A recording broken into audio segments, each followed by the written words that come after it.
John chapter 19. So Pilate then took Jesus and flogged him. The soldiers twisted thorns into a crown and put it on his head, and dressed him in a purple garment. They kept saying, "Hail, King of the Jews!" and they kept slapping him.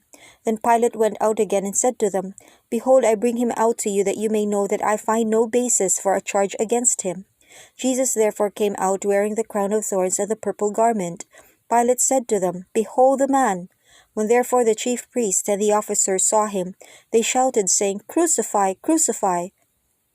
Pilate said to them, "Take him yourselves and crucify him, for I find no basis for a charge against him." The Jews answered him, "We have a law, and by our law he ought to die, because he made himself the Son of God." When therefore Pilate heard this saying, he was more afraid. He entered into the praetorium again and said to Jesus, "Where are you from?" But Jesus gave him no answer. Pilate therefore said to him, "Aren't you speaking to me?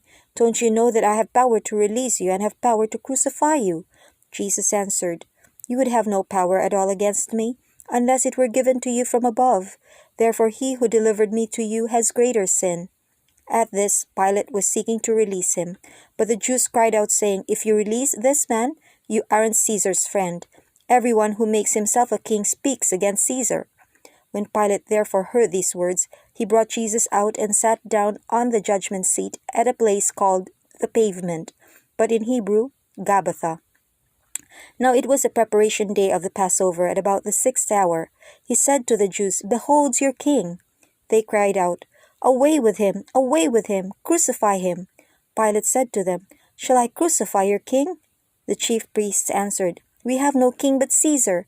So then he delivered him to them to be crucified. So they took Jesus and led him away. He went out bearing his cross to the place called the Place of a Skull, which is called in Hebrew Golgotha, where they crucified him, and with him 2 others, on either side one, and Jesus in the middle. Pilate wrote a title also and put it on the cross. There was written, "Jesus of Nazareth, the King of the Jews." Therefore many of the Jews read this title, for the place where Jesus was crucified was near the city, and it was written in Hebrew, in Latin, and in Greek. The chief priests of the Jews therefore said to Pilate, "Don't write the King of the Jews," but he said, "I am King of the Jews." Pilate answered, "What I have written, I have written." Then the soldiers, when they had crucified Jesus, took his garments and made 4 parts, to every soldier a part, and also the tunic. Now the tunic was without seam, woven from the top throughout. Then they said to one another, "Let's not tear it, but cast lots for it, to decide whose it will be, that the scripture might be fulfilled, which says, 'They parted my garments among them. They cast lots for my clothing.' Therefore the soldiers did these things." But standing by Jesus' cross were his mother's sister, Mary the wife of Clopas, and Mary Magdalene. Therefore when Jesus saw his mother and the disciple whom he loved standing there, he said to his mother, "Woman, behold your son." Then he said to the disciple, "Behold your mother." From that hour the disciple took her to his own home. After this, Jesus, seeing that all things were now finished, that the scripture might be fulfilled, said, "I am thirsty." Now a vessel full of vinegar was set there, so they put a sponge full of the vinegar on hyssop and held it at his mouth. When Jesus therefore had received the vinegar, he said, "It is finished." Then he bowed his head and gave up his spirit. Therefore the Jews, because it was the preparation day, so that the bodies wouldn't remain on the cross on the Sabbath, for that Sabbath was a special one, asked of Pilate that their legs might be broken, and that they might be taken away. Therefore the soldiers came and broke the legs of the first and of the other who was crucified with him. But when they came to Jesus and saw that he was already dead, they didn't break his legs. However, one of the soldiers pierced his side with a spear, and immediately blood and water came out. He who has seen has testified, and his testimony is true. He knows that he tells the truth, that you may believe. For these things happened that the scripture might be fulfilled. A bone of him will not be broken. Again another scripture says, "They will look on him whom they pierced."